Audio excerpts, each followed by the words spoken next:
How young is too young when you're looking for Mr. or Mrs. Right? Aren't age gap romances supposed to be a really, really bad thing?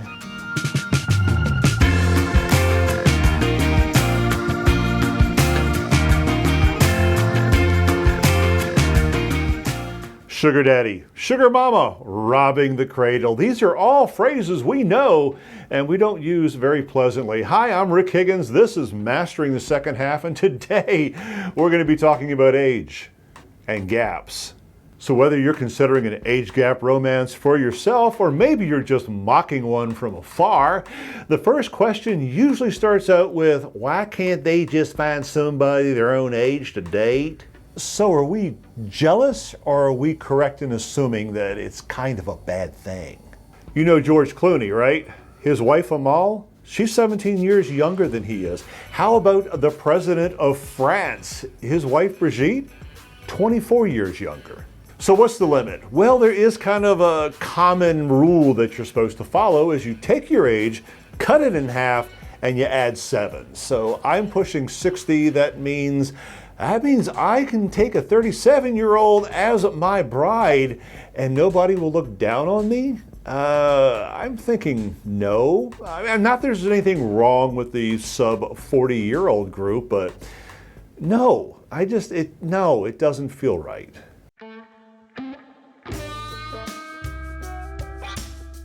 Now this can become a real problem if you're back on the dating scene. Say you're on that findmelove.com and it's asking all about who do you want in a partner, and they have the age sliders. Well, you're 50. What do you put? 18, just kind of leave it down there? That ain't gonna work. So what do you like, split the difference? And what about the top side? I mean, do you pick 60, 70, just move it to the right? Why does it have to be so confusing and hard?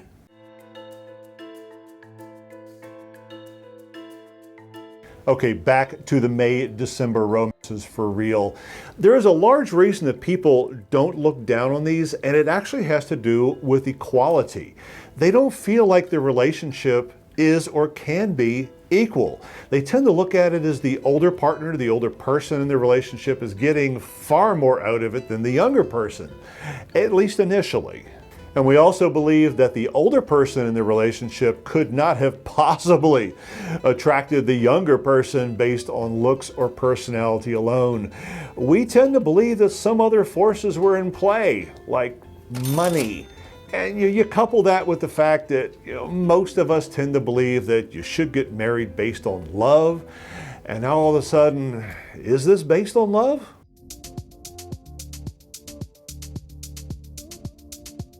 Well, sure enough, somebody actually studied this.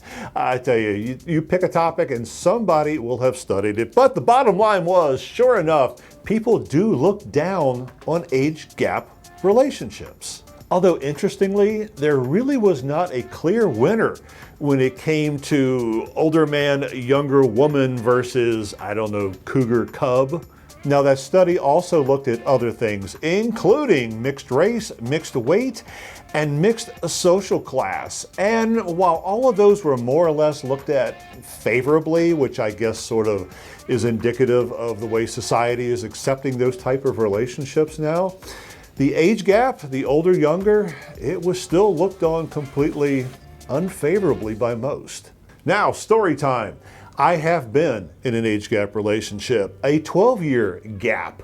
I was 40, she was 28. Now, people, I don't know, I felt people were looking down on me for that because at 40 you're supposed to be having this giant midlife crisis.